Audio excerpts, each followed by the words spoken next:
Welcome, everyone, to another edition of Clubhouse Picks, brought to you by Godzilla Wins. I'm your host, Jack Fredericks, editor of Godzilla Wins, where you can get all of your sports picks and predictions on everything from the NBA to the UFC. Clubhouse Picks is your go-to podcast for PGA predictions, tournament previews, and salty picks for the veteran golf fan. I'm here with my co-host, Nate Perry, the greatest handicapping caddy west of the Rockies. Welcome, Nate. Thank you. Happy to be here. Try and get some winners this week. Yeah, happy to have you here. I think I'm locked in. How are you feeling? Let's just check in. Emotional well-being for the players. How do you feel? We're feeling pretty good. First of all, we're going to be watching this from Costa Rica, so that'll be fun. Second of all, we finally picked up some momentum and showed some signs of life in our handicapping last week. We had a couple guys that were right there in the hunt. We seemed solid in our analysis. I'm looking forward to try and keep that rolling for another week. Remind us who you had last week, who was in the hunt.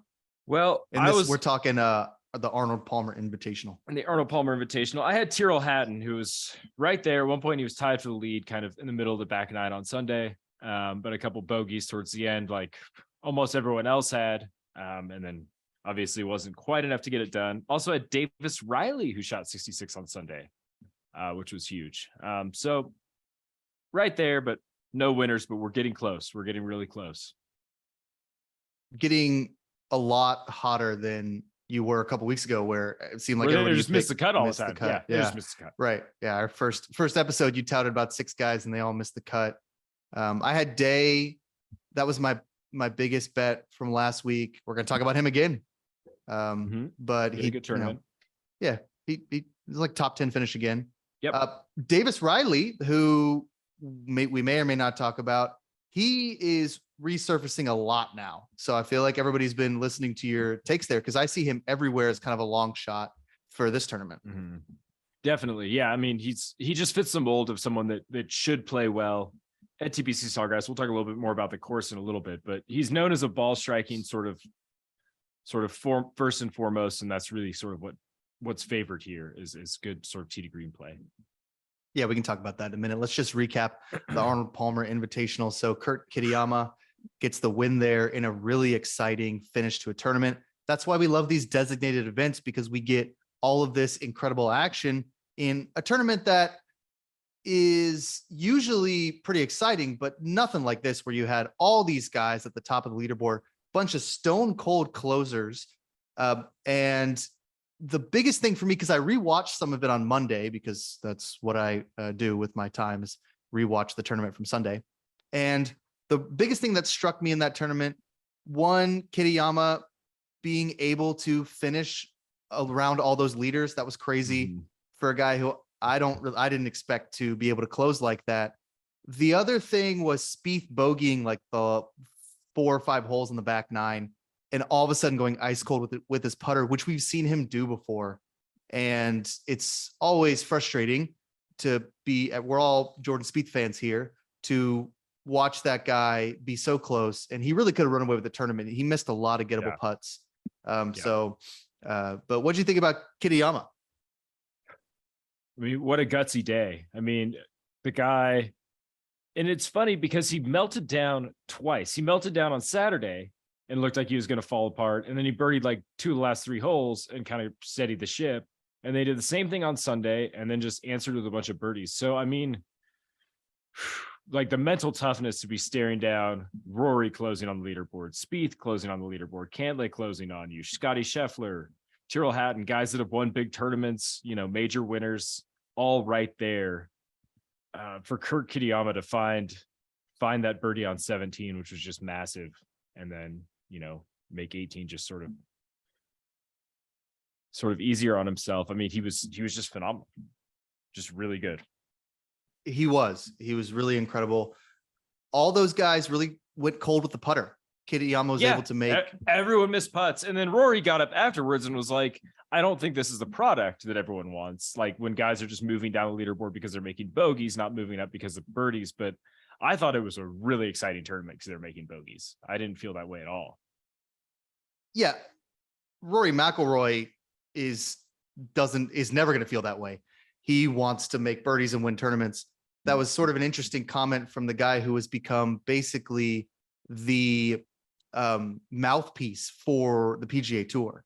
So an interesting comment for him, as you know, in the back of his mind, he's thinking about the Live Tour and trying to make the PGA Tour more competitive. But that was absolutely a exciting tournament for anyone, regardless of if they're a casual fan or a diehard fan like us.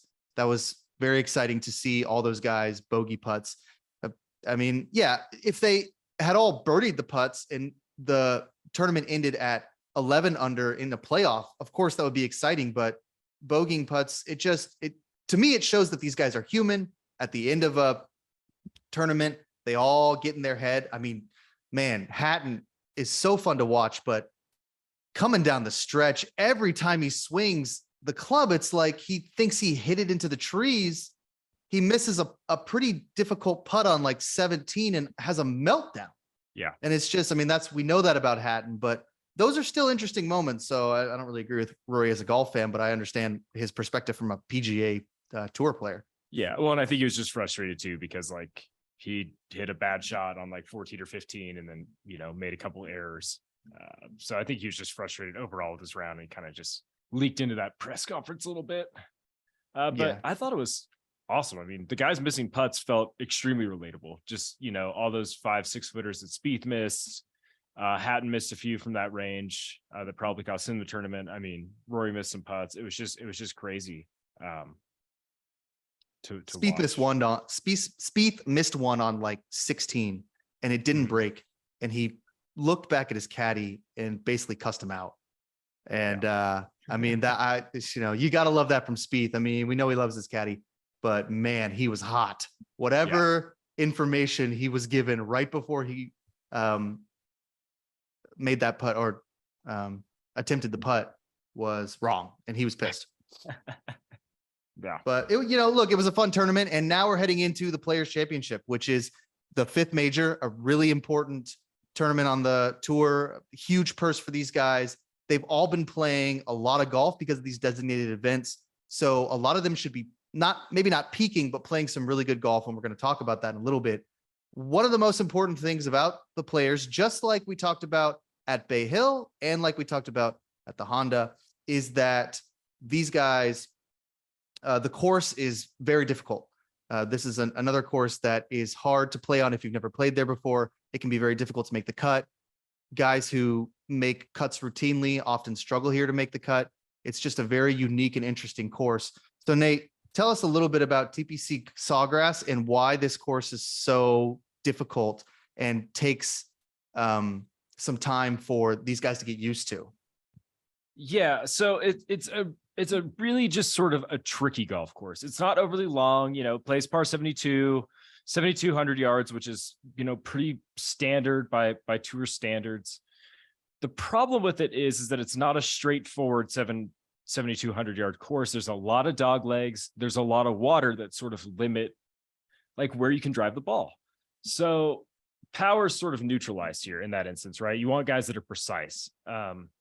So it sort of neutralizes power from a lot of these guys. They have a hard time overpowering it just for those reasons. There's water on 17 out of the 18 holes. So water comes into play almost everywhere, including famously the 17th hole, which is a relatively short par 3. It's about 130 to 140 yards usually. But it's an island green, and it is always dramatic watching guys try and hit that green. So, it's just a tricky course just because of all of those things. In addition to the greens, Pete Dye is known for fairly large greens that have a lot of undulation. And if you land it in the wrong portion of the green, typically the ball will just feed into a collection area sort of off to the side of the green that you'll have to chip back up from. So it's super penalizing for sort of wayward second shots. So you mentioned this a little bit, but can you go into what you're looking for then? You're not looking for guys who really mash here. You're looking for precision. If we're just talking a casual handicapper who goes onto the PGA website to look at some stats, what's 1 or 2 things that they should really look at in the Players Championship in order to get a little bit of an edge? Really, the biggest thing is just, and we've said this for a few weeks now, just because that's the sort of nature of the courses they're playing right now, but ball striking tee to green, strokes gained tee to green is probably the first one that you'll want to look at. And sort of more specifically, iron play. Iron play is just so important just because those greens are so challenging to hit. And like keep the ball on, that approach play is probably the second one. So strokes gained approach, strokes gained tee to green. That's really just the tester. These greens are so tough. Nobody's going to putt like, just get scorching hot and run away with it. It's really hard to scramble around these greens. So, short games get neutralized a little bit. Oh, baby, the scrambling. I'm all about the scrambling. Let's talk about the scrambling. This is my strategy this week. So we talk all the time in this podcast about the framework of analysis that changes week to week. I don't like our logos. That's absolutely right. I hate reading these handicapping previews, these picks where it's just dudes picking guys for no reason, just because they like them or they have a different reason to pick everybody, which is, sometimes in golf you got to do that, but for the most part, you really want to stay pretty consistent as to, okay, this is what this tournament's going to do. So let's find some guys who do that. For me, in my infinite wisdom, I figure a lot of water, a lot of hazards. So I need dudes who can scramble. I'm looking for guys who are high on the rankings when it just comes to scrambling percentage. If they hit it into a sand trap, if they're in a hazard, if they roll into one of those areas, the collection areas on the green, can they scramble and get back up to par? So that's one thing. The other thing I'm looking for is bogey avoidance. If I got some golfers who can just avoid the bogeys and save par when they can't exactly execute on the approach, that's kind of who I want. Obviously, approach, putting, extremely important. Not as interested in driving it, like you said. So ideally, you want guys who are great on approach, but when you're looking for a little bit more of an edge, I'm looking for guys who are good on approach, but can also scramble really well and avoid those bogeys. Yeah, I think the bogey avoidance thing is huge, just because bogey avoidance just isn't scrambling. It's, putting yourself in good positions and playing smart is really the bogey avoidance stat. So you want guys that aren't just going to, start doing weird stuff with their driver when they shouldn't at TPC Sawgrass. At the same time, I do love the guys who are always making mistakes. I love cheering. I love betting and cheering for guys who remind me of me out there, which means they get up there and they just rip it into the trees. And then, unlike me, who just hits another shot into the trees, they're able to get it on the green from the rough. So, I like to bet guys who I like to root for, and I like to root for the guys who are always scrambling because they're just like me out there, an absolute disaster. So, we'll see this week. Yeah.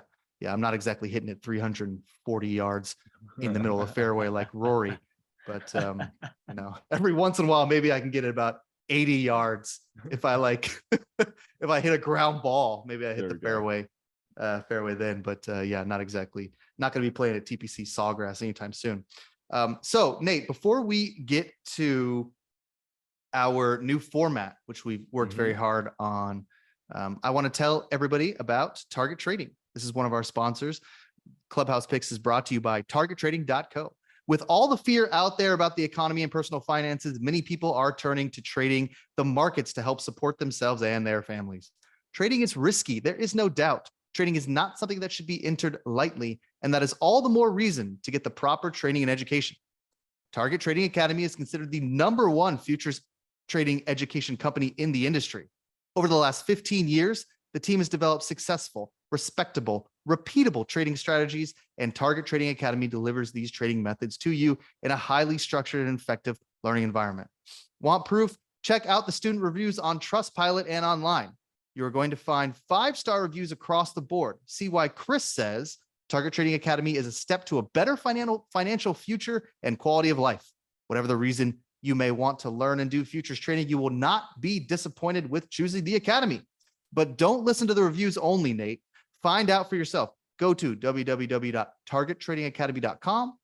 That's www.targettradingacademy.com. Sign up for a free virtual campus tour. You can see Patrick and company in action and find out firsthand why they are #1 trading education company in the game. Target Trading Academy. Go to targettradingacademy.co. That is targettradingacademy.co, or call 888-203-3731. That's 888-203-3731. And Nate, I was talking to Patrick on Sunday about some of the UFC 285 stuff. And I was trying to brag about my Alexa Grasso pick because he did not have Grasso. And he told me that this is why he bets on himself Monday through Friday. So that way he doesn't have to bet on anybody on Saturday. So if you're interested in betting on yourself, if you're that kind of person, go to targettrading.co. You will not be disappointed. Okay, let's talk about our new format here. We're trying something different, mixing things up, give the show a little bit more structure. We're still kind of figuring things out here on Clubhouse Picks. So our new format that we're trying out is called What's in Your Bag. That's what I named it this afternoon anyway. So here's how the format works. You've got a club for different guys that you're going to bet. So the first thing we have is our driver. Most important club in the bag, some say not so much. Definitely a heavy hitter. So our driver is going to be one of the top guys. Right now, the top three are Scotty Scheffler, Rory McIlroy, and Jon Rahm. Those are the top three. I guess you could throw Cantlay in there for this tournament if you wanted to, but I'm just going to stick with those three as like the top three in the world. Yeah. So we'll stick with them for the top three. Then we've got our irons. Pick a couple here. This is anywhere from plus 2,000, 20 to 1 to maybe plus 5,000, 50 to 1. These are steady, reliable tour players. High world rankings, strong finishes, good in the statistical game. Those are our irons there. Then we're going to choose a wedge. A wedge is one guy who never seems to win on tour. Maybe he's won a couple of times, but you bet him anyway. That's that pitching wedge, that sand wedge where you think you get out of the bag and you think this is going to work. This is absolutely going to work. This always works. And sometimes it does. And for me, a lot of times it doesn't. Then you've got your putter. Putter is the dude you immediately bet and immediately regret. So that's that putt where you get up there, you read the line just like Spieth, and then you immediately miss it and you regret it. That's your putter. We all, in the betting world, we all have one of these guys who we take, who we immediately, we're talking, you send in the ticket. I'm in Tunica, I'm at the sports book, and I send in the ticket here. And then immediately think, can I have that ticket back? I don't want to bet him anymore. Then our last one, here's the 3-wood, absolute wild card, tricky club, very tricky club. But man, if you can connect, you can get rich. So that's our bag here. We're going to start with the driver. I talked for about 5 minutes, so I'm tired of talking here. So Nate, who is of the top 3 guys at the Players Championship? Who's the driver? Who are you picking? I mean, for me, it's got to be Rory. He's not only has great course history here, won in 2019, obviously. He's just playing so well. If strokes gained tee to green is the most important statistic coming into this, which I've sort of been suggesting it is, then look no further than the guy who's number 1 in strokes gained tee to green. I mean, he's just been playing at such a high level. Tie for second, at Bay Hill last week. He really could have won that tournament if he'd played maybe a little bit differently, made some different decisions. I mean, he was right there. So I think the game is sharp. It's clear he likes TPC Sawgrass. It just seems fitting that, the sort of narrative that the guy who's become the face of the PGA Tour essentially would win the PGA Tour's sort of biggest event. Absolutely. One of the narratives this week is going to be that the winner from last year, Cam Smith, because of the Live Tour, is not playing in this tournament. So really, I think Rory's going to be absolutely the focus, regardless of how he plays, because he's such a spokesperson. This is going to be an event where reporters are going to ask about Cam Smith and Live. They can't help themselves. It's a juicy story. It's the only quote unquote major, even though it's not technically a major, that the Live guys can't play in because the majors act a little differently than their rules are a little differently, but the PGA Tour controls the players. And so none of these Live guys can play. So I think he's just going to be front and center all week long. And it's going to be really interesting. I mean, that's one of the things that makes golf interesting right now. I also have Rory as my driver. So he's plus 900 to win the whole thing. That's 9 to 1. We hate that. We hate those odds. We hate the price, but I don't know. Some guys sometimes you just put a little bit of money on one of the favorites. And I think that Rory is, if there's a guy who's going to win a tournament, who's got horrible odds right now, it's going to be Rory. Like you said, the strokes gained tee to green, he's first. Driving distance, always first. He just smashes off the tee. Total strokes gained fourth. So all around his game is good. One thing you got to worry about him is putting. 151st in strokes gained on the green. So that's concerning. One of the reasons he hasn't put it together and got a win this year. Playing really well. Hasn't played a ton of tournaments, but tied for second last week. So you got to love that. Tied for 29th at the Genesis, tied for 30th at the Waste Management, or 32nd, excuse me. Won the Players, like you said, in 2019. And we talked a little bit about this, Nate, earlier. Why is it important that we find guys who have had success at Sawgrass before?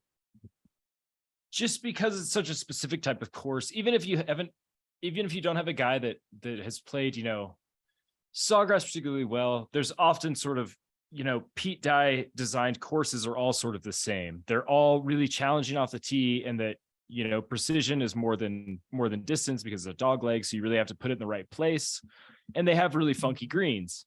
So guys that play well at Harbor Town tend to do pretty well here. Guys that play PGA West in La Quinta tend to do pretty well here. Those are all Pete designed courses.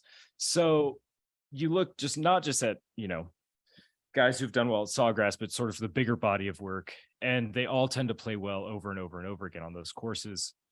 So that's sort of, part of it is you want guys that have done well here in the past, just because it is so tricky, I guess, and sort of unique. It favors this unique style of golf.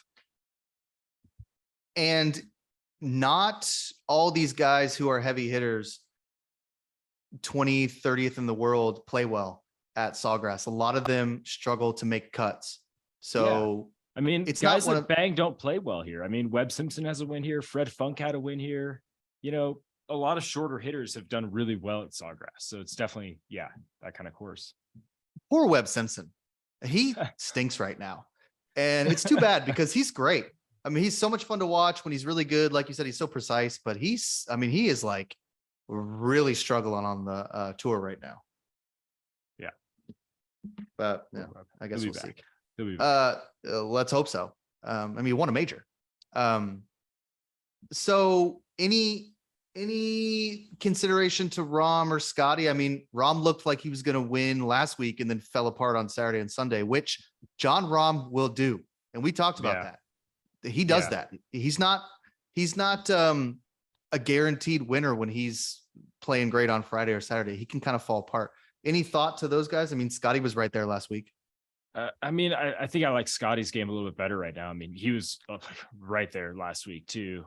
John Rahm just looked, you could see it. I think I texted you when it was happening. And I said, John Rahm just looks frustrated, and you can see the fuse just going down. And then he finally just blew up. And it seemed like he just never really got his focus back after that. So I definitely lean Scotty over Rahm. Rahm would probably be my least favorite of those three. Rahm doesn't like playing in Florida. I'm going to keep saying that. He doesn't like Bermuda. He doesn't putt particularly well on that grass. Not that he can't win. He can win anywhere. He's John Rahm, but I'm going to fade him in Florida. I'd rather take him on some of those West Coast courses where he really thrives. He's so good, but he's good everywhere. He wins all the time. Okay. So that's our driver. So we are in agreement that we like Rory as one of those top guys, maybe some consideration to Scheffler. Now we're getting into our irons. So we got a couple irons in there. I'm a guy, because I'm not a good golfer, I shoot with the 7-iron. That's about all I can swing with, maybe the 8 or 9 if I've practiced at all, which I never do. So for my 7-iron, I've got Jason Day. I've also got Sung J M. I want to talk about those two in a minute, but let's throw it to you here before we get to mine. Who's your iron picks? So my first iron pick is, I like Tom Kim. He's got a fun game. He's 40-1 right now. And he just feels like a guy that's pretty much poised to just break out in a big way. He's 21 years old, and he played really well last week. Is the thing that sort of caught my eyes, is he shot a couple under, but he gained almost 2.5 strokes, a little over 2.5 strokes on the field with his ball striking. So, pretty good Sunday for him to build on. This course just looks perfect for Tom Kim. He's not the longest guy out there, but he's really, really accurate off the tee. He hits a ton of greens in regulation, and he's a pretty good little putter. So he's my sort of first guy is Tom Kim at 40-1. Yeah, you also love Tom Kim because Tom Kim likes to I party. do. Yeah, he looks pretty fun. Yeah, I think if there's one guy on the tour right now that you could say, hey, you guys go out afterwards, just get a little weird. I mean, I think Tom Kim's got to be pretty high on that list. Maybe Homa, JT, Yeah. some of those guys. But I don't know. Yeah. Tom Kim looks like a lot of fun. He's It looks always like- having fun out there. Got a lot of energy. Tons of energy. And he's a good golfer. I mean, you bet him a couple weeks ago. He's always right there. Yeah. And 40 to 1 is a good price for him. Yeah, I mean, he's already won a couple lower. times on tour, so Yeah, it's not like he's so. Yeah, and one he's of us wins at Harbor Town, which is another Pete Dye course. So, like, there's a good reason to think that this was going to be a good course, even though he hasn't played it yet in a tournament. Which is a concern. A lot of those It's a guys, concern. they need to play it a couple times. One of the reasons he might be 40 to 1. Yeah. So we've talked about Jason Day a lot, just you and I. I know you like him too. I do. This is one of my irons. So I'm going to steal your thunder a little bit, but you can come back here. So look, scrambling, baby. Oh, Jason Day, the man, he's just on a scrambling tear. So scrambling from the fringe, he's first on the tour. Scrambling from 10 to 20 yards, he's first. Putting from 15 to 20 feet, he's second, which is like scrambling light. Total strokes gain just overall, he's sixth, which is great. Strokes gain on the green, he's 14th. He's been red hot with the putter. You gotta love, if Jason Day can get that approach under control and he can stick it where he wants, he's going to sink those putts and he's going to be in the conversation. And then bogey avoidance. He's third in bogey avoidance, Nate. So he's precise, he can drive the ball too. I don't know. I mean, Jason Day is one of those guys where you could just keep listing stats because he's still really good. He just hasn't really put it together lately. But man, oh man, is he hot. He is going to get a win. I swear to God. I mean, I'm going to keep picking this guy until he gets a win. Tied for 10th at the API last week, tied for 9th at the Genesis, 5th at the Waste Management, tied for 7th at the Farmers, tied for 18th at the American Express. I mean, he's a lock for the top 20. He's playing unbelievable. You could bet him for the top 10. We talked about that. He won the Players in 2016. He's had success here before. 2019, he was tied for 8th, but he's up and down. I mean, he missed a cut in 2020. But I don't know. I mean, Day's had injuries, so sometimes you look back at some of those stats. Don't tell the whole story. Yeah. So those results can be difficult because if you're just looking at it on a sheet, you forget that like Jason Day had a couple years where he was really injured. He doesn't miss a lot of cuts like that. So, and this is a weird course, as we say. So that's kind of why I like Day. I know you like him. You have any thoughts on why? Yeah, I mean, here's what I wish is that everyone didn't like him. I mean, he opened at like 50 to 1 most places, and then he was instantly like 28 to 1. So it's clear that everyone loves Jason Day like we do. I ate the bad price of 28 to 1, but it was just mostly FOMO. I feel like I just have to be there for it when it happens because I'm really loving watching this comeback. And I think it would be just awesome to see him take down the second players. He's already won it once, obviously. So it just feels like the results are building and he's gonna pop one of these. And it feels like this would be just an awesome opportunity. He's one of my favorite players on tour. So I'm not alone in that. That's one of the reasons when he's playing well, if he can open 60 to 1 and he's just going to get hammered down. He's recognizable. He was the future of the sport before he got injured. He was one of those guys right there with Spieth. He was winning all the time. He's got 12 wins on tour, I think, maybe more than that. It's pretty nuts. So, but the prices, I got him at plus 3,000. You got him at 28 to 1. So yeah, I mean, it's not a great price.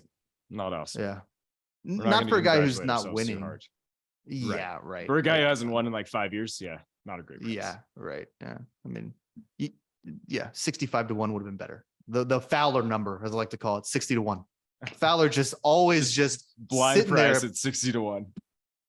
Go look at him right now. I guarantee he's 60 to 1. He's always right there. It doesn't matter what happens during the week. Where 65 to 1. I told you. He's always 65, 60 to 1. He just sits there every single week. And he had a great week last week. He was right in the mix. You think maybe he's 65 to 1. That's just Fowler every week. So who are some of your other irons?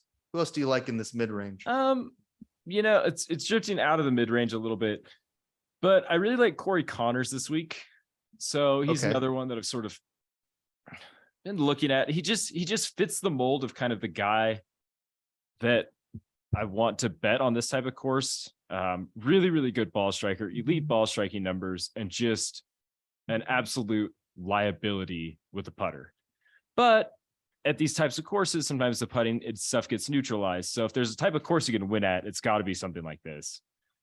So he's a guy at 60-1 that I like. The T degree game is awesome. So he seems to like this course. He's made the cut every time he's played it, 3 tries. So, and a 7th in 2021. So this just feels like a Corey Connors moment. Yeah, and like you said, precise. I mean, he's a very precise golfer. He's not going to miss a lot of greens in regulation, which is another stat you can look at when you're looking at some of this stuff, talking about precision there. So you like Corey Connors 65-1, 60-1? Yeah, 60-1. Yeah, slightly better than Ricky Fowler. Yeah, just a little bit. The Fowler number, the Fowler complex. The there. Fowler line. Yeah, the Fowler line. After you get to 65-1, you're kind of a long shot, I guess. That's where we should set it. Wherever Ricky is, that is the long shot. Yes. It just said it right there. Just... yeah. And that's, you even the 20 to 30-1, you hate those prices. So I expected you to go a little bit higher. You're just not going to take a lot of guys in the 30s to 40s. I love the 30s to 40s because they are just my speed as far as guys who I think can win. I can talk myself out of the 60s. A lot of those guys in the 60-1, 70-1s, but some of these guys in the 35. That's why I like Sung JM this week plus 3,500. It's like all the guys that are like, you just like the guys that are like the second most expensive glass or the second cheapest glass of wine. It's like, they're not like favorites, but they're right there. It's probably still good. Oh yeah. That's how I order wine, I would imagine, on a date. And not that I've been on one in a while, but yeah, I definitely gravitate on the wine list to like the bottle that's just 3 notches or 2 notches below the most expensive. Exactly. Where I'm like, same I with can your afford golf that. handicapping. Yeah, I can stomach that. Absolutely. I mean, I'm not going to be rich, but I got 10 to win 350. That's pretty good for me. Good value. Yeah. I'm a guy who loses a lot. So I could take a $350 payday there, just like a nice bottle of Australian Syrah. So yeah, we'll see. But yeah, so I like Sung JM at the plus 3,500 right there in my wheelhouse. Sung J, he's great on approach. Well, he's great on approach from 225 to 250 yards. He's not always great on approach from everything else, but he's really good on that 25-yard range there. He's second on the tour. He's really great in the sand. Love this stat. Sand save percentage, he's third. Gotta love that. Round one scoring average, he's fourth. So, not everybody has the option to bet a round one leader, but he wouldn't be a bad round one guy there with that scoring average. Strokes gained, just total 11th off the tee, 21st. Putting again, which again, we're not that interested in guys who can putt because it's such a difficult course to putt anyway. Strokes gained putting, he's 67th. Scrambling, love scrambling, 17th.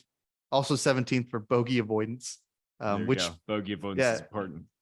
Yeah, you got to avoid the bogeys. You got to. Yeah, and 17th is really not that good actually, but that's what he is. So I can't just make up statistics. Again, he's been playing pretty well. Tied for 21st at the Arnold Palmer, tied for 42nd at the Honda Classic, 56th at the Genesis, tied for 6th at the Waste Management, which is an elevated event. Farmers, which was also designated. Well, no, Farmers not designated. Tied for 4th there. He's played like every week of the season so far. Yeah, so you got to worry about fatigue. With crazy. old Sung Jae. Yeah. He must be in shape. He must be. I mean, he's just got to be like. At some point, he's going to get injured. I would imagine. I hope not, but it's like, I mean, he sleeps less than I do. So it's just, it's just nuts. Like the guy, but hey, he's a warrior. He is a warrior. He has had some success here before. 2022 tied for 55th, but last year was a weird tournament. Weather was horrible. The and they weather had to was do just it over- nuts. Yeah. It was a 5-day tournament because they had to postpone for weather. So that's a hard one to kind of take that with a grain of salt. 2021 tied for 17th. Then he got cut in 2019. So, I mean, again, plus 3,500 for a guy who can win a tournament. You could definitely win this. I kind of like him as our iron there. So we'll see. You like anyone else in the iron range that kind of the old reliable? After this, it starts getting pretty dark. We're deep in the odds now. Yeah, well, that's where you like to live. So, well, let me tell you, Nate, about Ignite 45 before we get to our wedges here. Nate, Ignite 45 is just what an incredible company we've got sponsoring us here. If you're a small business owner struggling to generate leads and revenue, then this message is for you. In today's economy, a winning digital strategy is a must. Without it, your business could fall behind and lose out. Many business owners struggle with outdated websites and no real presence on Google when people are searching for their services. But do not be discouraged. Ignite 45 can fix that. They design great websites that turn visitors into paying customers and create SEO strategies that rank your business on top of search results. Ignite 45 is also the first digital agency dedicated to helping your business reach millions on your social media platform of choice. If you are ready to see real results and work with a digital partner that shares your values, then give them a call today at 720-740-1776. That's 720-740-1776, or visit www.ignite45.com/Godzilla. That's www.ignite45.com/Godzilla. Use promo code Godzilla to save $100 on your digital needs. We love Ignacio at Ignite 45, one of our great sponsors here. So we're starting to get darker into these odds, a little bit longer here. Pretty deep, yeah. This is our wedge, a guy who maybe doesn't win a lot, but you keep betting him. I got one that I'll save. He's my boy. I mean, I'm always betting him. Let's go with your wedge first. Who's the guy here you absolutely love, even though he's not getting results at all for you? Alex Noren. I mean, that's been a love affair for years. Oh, yeah. We've been in love for a long time, man. And it just hurts. I just wish I could stop, but I can't.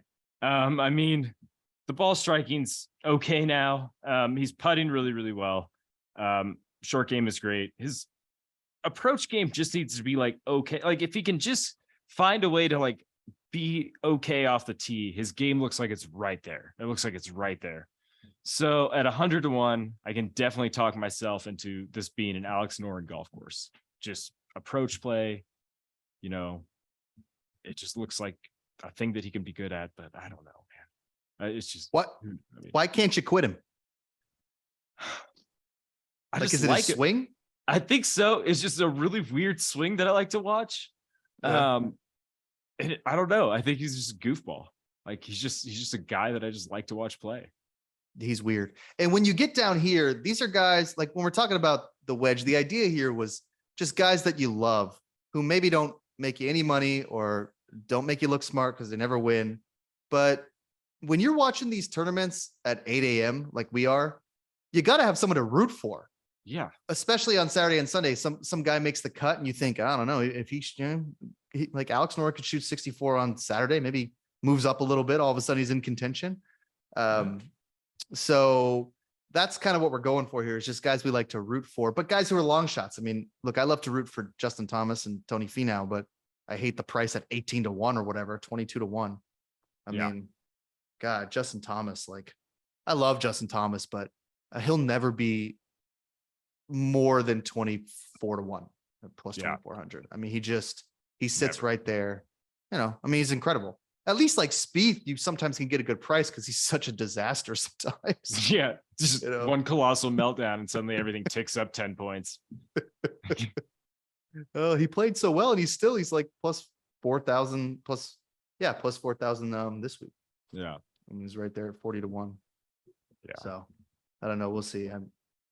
Spieth, so you can always win a tournament. I thought he was going to win last week. We talked about that. So did I.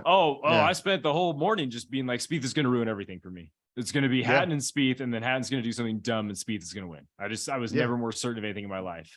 Never thought about Kurt Kitayama. No, you didn't. You counted him out. That Yeah. zero consideration. Yeah. I mean, you threw him aside on Saturday. You threw him aside on Sunday. You said Spieth's going to ruin my day. And he, he didn't do it. So, but he was right there, just missed a bunch of putts like we talked about. So we'll see. For my wedge, oh man, my guy, Valdosta, Georgia. Look, I'm from Atlanta, fellow Georgian here. I'm not from Valdosta, but I've been there. I've been to the Chick-fil-A, I guess, in Valdosta. It's nice. Harris English plus 9,000 here, 90 to 1. So we're getting a little long there. Look, Harris can win a tournament. He won a couple like 2016. He's been on tour forever, which I forgot. I was looking, sort of doing a deep dive. He's been on tour since like 2012 or 13. Mm-hmm. There are some issues with this pick.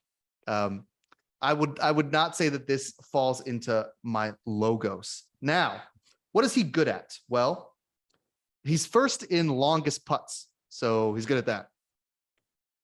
That's about it. He's 30th in strokes gained putting. So he's, he looked really good putting last week. So there's that. Total strokes gained 78th. That's not exactly great. 25th approaches from 225 to 250 yards. So back to that stat, which I don't think means much, but that's there. Scrambling. Here we go. 27th in scrambling. That's not that good either, but it's better than 127. Bogey avoidance, 62nd. That's not very good either. Final round scoring average, Nate, 19th. So if he's in the hunt, he could post a 66 on Sunday. Guy's got some gumption there. That's what you get from a veteran player like Harris on tour. He's also really tall, which I don't know if that means anything. Actually, I don't even know if he's tall, but he looks tall. He's huge. He's like 6'4". Yeah, he just looks gigantic out there. That doesn't mean anything, but I don't know. Every time I see him, I think, man, this guy, when you're 6'4", you got to be able to win a tournament, right? That's huge. It's huge. Tied for second at the API last week. Didn't make the cut at Honda, but tough course. Tied for 12th at Genesis. Didn't make the cut at Waste Management. Tough course. Didn't make the cut at Farmers. He's had some mercurial results. Yeah. Yeah. American Express missed the cut as well. But he played well last week. Difficult history at the Players. This took me about 15 minutes to find a year where he made the cut. So 2019, he missed the cut. He doesn't play every year, which I can see why after doing some research here. He missed the cut in 2019. He missed the cut in 2018. He missed the cut in 2017, 2016, and 2015, and also 2014. So he is not playing to the weekend very often. However, in 2013, it was a really good year for him at TPC, tied for 33rd. And he also made the cut in 2012 and tied for 64th. So this guy, I love Harris just as a golfer, but he should not be plus 9,000. He should be plus 90,000. I should be able to put $1 on him and then retire if he wins this tournament. This guy, I love Harris, but he struggles here immensely. So this is betting with my heart, not my head. I'm not really touting Harris here. You can't just miss the cut every year and then expect to win a tournament. But I don't know. I'll take a look at his, to make the cut numbers, which they probably won't even have on him. But maybe if they're any good, maybe he makes a cut. I don't know. He tied for second last week. So that's got to mean something. But it might not mean anything. So that's my wedge there. I don't know. We'll see. He's 6'4", Nate. He's 6'4". Large man.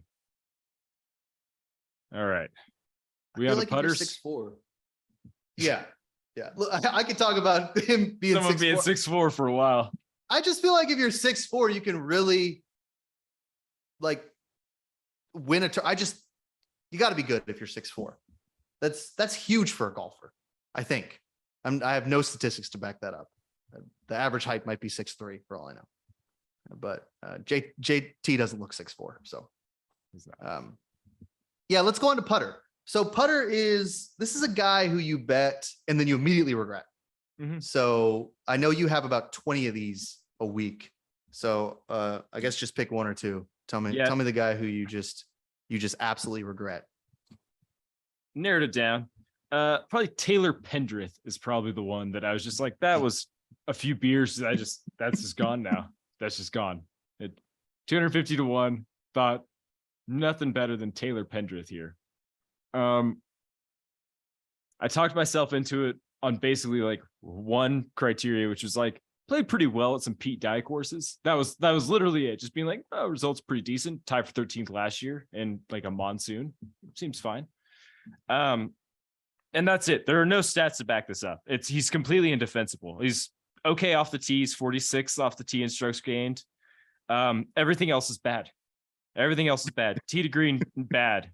Approach to the green, horrible. Round the green, just a liability. We putt all right. So with Taylor Pendrith, you're getting a guy who's got one top 15 in his only try here. Tends to play Pete Dye courses pretty well. And drives it okay. That's all. That's it. And I instantly regretted that. My analysis should have been more thorough. I just hope you didn't put your rent money on Pendrith. No. But you never know. I mean, driving numbers are good. Well, that's something. Yeah, it's okay. Yeah, I mean, yeah, we'll see. Look, I didn't bet Pendrith, but there's still time. So you didn't really talk me into it, but maybe I'll take another hard look once I learn how to spell his name. I'll type him into the PGA Tour search bar there, see if something comes up. My putter here is a little bit safer than yours. I could have gone a little bit crazier, but I went with Adam Scott plus 9,000, 90 to 1. Not that Scott can't win a tournament, but like I don't think he's going to. I'm not sure this was. I don't know. I've heard a lot of people talking about him though this week. Yeah, that's why he's not going to win. Yeah, probably right. You get 400 guys on the internet talking about some guy who's 90 to 1. He's not going to win. I can just tell you that right now. It's not going to happen because if it was, we'd all be rich all the time.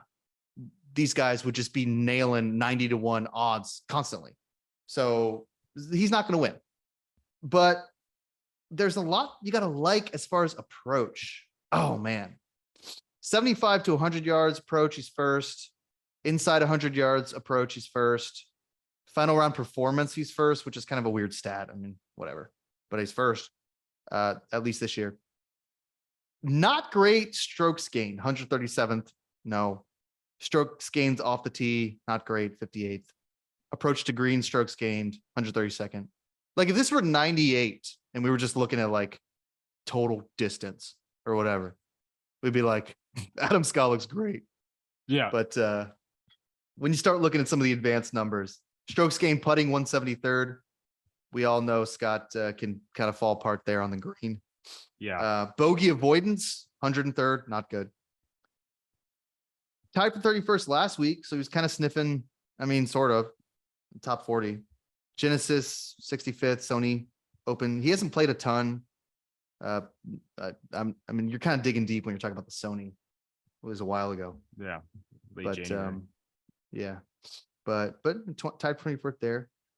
The reason people like Scott is that he won the Players. Mm-hmm. So that's what everybody says. But that was in 2004, which was a long time ago. That was like the Iraq War. Yeah. That they don't mention the date as, I mean, you read some of this and they say, oh, he won it, but that was like 20 years ago. Yeah. Adam Scott's like 45 years old. He won that when he was like a man in his mid-20s. Right. It wasn't last year. So I had to do some digger deeping because I saw this stat that was like, well, he's finished in the top 10 or the top 20 at Sawgrass 50% of the time. So 10 times he's finished in the top 20 out of the 20 times that he's played. Okay, well, that's an interesting stat. That's kind of good. But like, how many of those were 2005, 6, 7, and 8? Right. And I kind of figured that was what was going to happen. I had to do the research here. And actually, he's played well lately. I mean, 2019, he tied for 12th. 2017, tied for 6th. 2016 tied for 12th, 38th, 2015. They start to kind of fall apart. And then then you start going back to when he was really in his prime. So I'm not going to read off those numbers. I mean, I imagine he finished in the top 20 or 10 in the mid 2000s pretty much every year. I mean, Adam Scott was, an incredible player when he was younger, but he still does play well here. So I don't know. Maybe I regret it less. I probably should have put Harris English in this category, and my wedge should have been Adam Scott here, because I'm already kind of regretting the Harris English bet. But I ride with Harris every week. I don't care. He's from Georgia and he's 6'4". Yeah. So that's all I need to know. So Scott, I don't know. A lot of people are touting him. That's why he's not going to win, but we'll see. We will see. So our last one in the bag here, Nate, is our 3-wood. I named it the 3-wood because this is just a club where if you can connect, oh my God, you're having a great day. If you can pull out that 3-wood and just mash, you might as well just start gambling on every hole because you're going to win a lot of money that way. So this is a guy who's an absolute wild card, but if he hits, he can make you rich. Who's your wood? That's a weird way to say that. Who's your long shot? Let's start there. Tom Hoge. Really? I'm on the Hoge train this week. Yeah. He's 90-1. His odds kind of bounce around a lot. I got 100-1 earlier in the week. But yeah, I mean, he's trendy, and he's trendy for pretty good reason. He's second in strokes gained approach. He's 35th in tee to green. So the tee to green game is there. He's not losing many strokes off the tee, which is good for him because he's not particularly long nor straight. So if we're looking at sort of a precise player in the 90 to 101 range, like I like Tom Hoge. I mean, second in approach gained, like say no more. Like that's good enough for me. Like I can deal with all the rest of these stats. Like solid iron play is huge. What are some of the other stats you got to deal with? The short game's bad. The short game is how bad? We're losing between a quarter and a half stroke around to the field on our short game, which is pretty bad. That's 183rd. Yeah, that's not good. Every time you walk up to one, that's a minus 0.34 strokes. So difficult in the short game, I guess. Yeah. Tough around the green. Tough around the greens. Putting? Putting's good. Putting's top 38th. Putting's good. It's really just the short game. It's the chipping. That's sort of the hang up here. He's never going to be a guy that's like has awesome off the tee numbers. He's just not long enough to like for those sort of metrics to be there, but really good approach game, good short game, good putting can get it done here for sure. He doesn't need to be the best off the tee this week. No, not this week. Some weeks you do, some weeks you don't. And he's one of those guys when you don't have to be great off the tee, he starts to surface in all of the articles. You start doing some research, you start reading these guys, and Hoagie's going to come up on a lot of that stuff. He came up a couple of weeks ago as well in one of the more difficult courses. So anytime you get one of these courses that's kind of difficult, you're going to get a lot of Hoagie love here. And that's why his price at 90-1 is, I guess it's okay, but I don't know. I'd rather have 100 like triple digits. Yeah. I mean, him and Scott at the same numbers, kind of annoying for a guy who, Adam Scott is definitely a better player than Hoagie. No offense to Hoagie there, but yeah. So my 3-wood here is Aaron Rye plus 25,000 there, 250-1, maybe throw a couple bucks on old Aaron. Here's why. I've got one statistic for you that's the only statistic I really have. And when you get up in numbers here, you only need one. So you're not going to find a whole bunch, but he's 6th in driving accuracy. Yeah. So there you go. He's 250-1 and he's top 10 in driving accuracy. So, he can smash off the tee and he doesn't hit a lot of hazards. So my scrambling numbers and my bogey avoidance numbers that I love, he doesn't have to be that great in those areas because he just doesn't hit those hazards off the tee as much. I'm sure he's still going to hit a couple. He's 1st in consecutive greens in regulation right now. So that's kind of interesting. Everything else, not so good. Strokes gained off the tee, 56th. Yeah, I mean, and typically the historical profile for Aaron Rai, even if the stats don't bear it out this year, is that he's always going to be better on these shorter courses that favor sort of good iron play. That's always been the strength of his game back to when he used to play on what was then the European Tour, that's now DP World Tour. He's always been that kind of guy. That's always been his profile. So it would make this course make sense for him for sure at a long price. Yeah, that's kind of why I like him. He's been playing a lot. He's been making some cuts. API 53rd, Genesis 29th, Phoenix 42nd, Farmers 52nd. He missed the cut at Honda, which is a difficult course, and he missed the cut at the American Express. Yeah. So, I mean, he's been playing a lot on the tour. That's a long price for a guy who could maybe surprise you. You just never know. I mean, those guys, you're taking a flyer, and he's got some good numbers. So, we'll see. That's my 3-wood there is Aaron Rai. Could make us all very, very happy if he has 4 incredible days. All we need just a Thursday through, because the thing with these guys is you can't have a 72 on Friday. If you're going to win this tournament and you're Aaron Rai, it's got to be 68, 69, 64, and just a great Sunday. You're not winning a major with like a bad Friday there. So, I don't know. We'll see. So we try to give you guys some picks here. We don't want to hand out 100. These are kind of the guys that we like this week. If you're just looking for the top 3 guys, we really like Rory. We've got a lot of stuff kind of at the bottom as well. So Nate loves those longer prices. Now, Nate, today's show is brought to you by Rosie's Gaming Emporium. Rosie's has paid out over $475 million in jackpots. Wow. That is a lot of cash, Nate. And our February winners for Rosie's, they include Alex. Alex won 140 big ones at Rosie's and Dumfries. Tabitha, 99,000 at Rosie's in Richmond. Douglas, 93,000 at Rosie's and Dumfries. Dumfries is hot. Got to get over there. Robert, 46,000 at Rosie's in Vinton. Starting in March, new members play for free at Rosie's. Sign up for a free Rosie's rewards card and instantly receive $25 to $1,000 in free play for your first visit. Learn about this promotion, Rosie's rewards and jackpots at rosiesgaming.com. That's rosiesgaming.com. And don't forget, horse racing starts July 13th at Colonial Downs in New Kent, Virginia. John Fredericks, who co-hosts the Godzilla Win Saturday Picks show with us, will be there live on July 13th. The guy's already locked into horses, and it's only March. He can't get enough. He's also locked into college basketball. So go over to GodzillaWins.com and you can find all your greatest picks for college basketball, especially John Fredericks's points total picks, which he's really into right now for whatever reason. Who knows? Got a couple minutes here, Nate, before we close out the show. You got anything for our exotic bets? Any just last thing to kind of think about? Yeah, there are a few. We talked about Davis Riley a little bit earlier. Obviously liked him last week. Don't love him as much this week at this price. But plus 450 for a top 20 finish feels pretty reasonable for Davis Riley. That's the one that's pretty good. Caught my eye. I mean, the guy, I have doubts about whether he can close this strong of a field right now, but top 20 for sure. I mean, all it takes is one hot day like he had last week. Yeah, for real.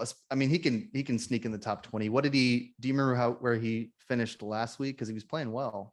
He's finished tied for 6th.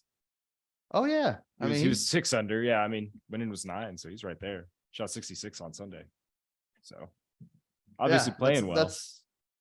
That's a good little play. And we don't really get in too much to like the some of those head to heads or the best, the Australian with the lowest score. But there's a lot of stuff out there to bet. I mean, I really like our round 1 finishing position. I'm trying to find his odds. Oh yeah, there he is. There's my man. 150 to 1. Will Gordon, top round 1 finisher. So the guy who posts the round 1 finisher. Will, not exactly a closer here, but only John Rahm has a better round 1 scoring average. So that's kind of weird. That's a super weird stat. I figured why not take a flyer on Will Gordon? All he's got to do is have one good day, plus 150, And then, maybe you win a little money on Thursday, forget it. And now you got a lot of things to think about for Friday. Absolutely. So I don't know. It's probably not going to be leading the round in a major on Thursday, but you never know. Plus 150. See it all the time. I mean, yeah, I've seen, look, At least we've through one seen day. everything. Yeah. Thursdays are weird too, especially in a course like this. Guys start moving up on Friday and Saturday, just trying to make the cut. Sometimes on Thursday, you just never know. You got any other exotics for us? Anyone you want to avoid? I've got some guys I really am trying to avoid. I guess like I would try and steer people away from Rahm if they're looking for a favorite for sure. And some of the trendier guys that are just names that I think probably not this week. Morikawa was on that list. I think we talked about that earlier. It's still going to be windy and he stinks in the wind. Yeah. I'm just going to keep saying that. Don't bet Morikawa till you get back out west. Yes, there are guys like that I'm not particularly interested in. Of the sort of high profile guys that seem like maybe are flying a little bit under the radar that absolutely have the game to win here, someone like Will Zalatoris. Like, oh yeah, he's just so good with the irons, and he just sort of is existing in that mid-20s range. And he's so strong with that part of his game. He's someone that feels like they should be a winner here. But that's probably the one that I've been thinking about a lot. Yeah. I don't like Justin Rose this week. Not that he's like a sexy pick anyway, but he's missed the cut 7 times at the Players. This is not his course. Yeah. So avoid Justin Rose. I also, and this is a little controversial, I think, I don't really like Kisner here. And that is super controversial because he finished second one year, he finished fourth another year, he tied for 22nd one year. But he's absolutely his type of course. Isn't good right now. No, he's not. And he misses the cut a lot. And at Sawgrass, it's not like he's never missed a cut before here. I don't know. I just worry about that guy's headspace. I don't really think he cares about golf. I don't think he really wants to be a golfer. I think he's happy to be successful at something I'm sure he loves, but I don't think he's a guy that you're never going to really convince me that he's someone you should take because I just don't really think he's a closer. But I mean, he has played well here before. I'm just, yeah. If he plays wins, the comp course as well, like the courses that you would look to for comparisons, he plays really well. That's like basically where all his wins are, but the game's just not there right now. I mean, he's just not doing really anything very well. No, and you have to be playing well. I mean, it can't all be comps, and it can't all be course history. Yeah, I mean, tee to green, he's 195th on tour right now. Yeah, that's not so good. So, look, it's going to be a great tournament. Super pumped. I feel like we've been getting a lot of majors lately because of all these designated events, but it's just going to be a lot of fun. And I hope one of us hits one of these winners. Maybe Jason Day will come through for us. We'll see. Not a great price, but he's got a lot of upside here. So thanks everyone for listening to this week's episode of Clubhouse Picks, brought to you by Godzilla Wins. You can download and listen to Clubhouse Picks on Apple Podcasts, iHeartRadio, Spotify, or wherever you get your podcasts. Please be sure to download, rate, and review if you like the show. If you're watching on YouTube, don't forget to smash that subscribe button and drop a comment with your picks for the Players Championship. We will see you next week for the Valspar Championship. Happy golfing.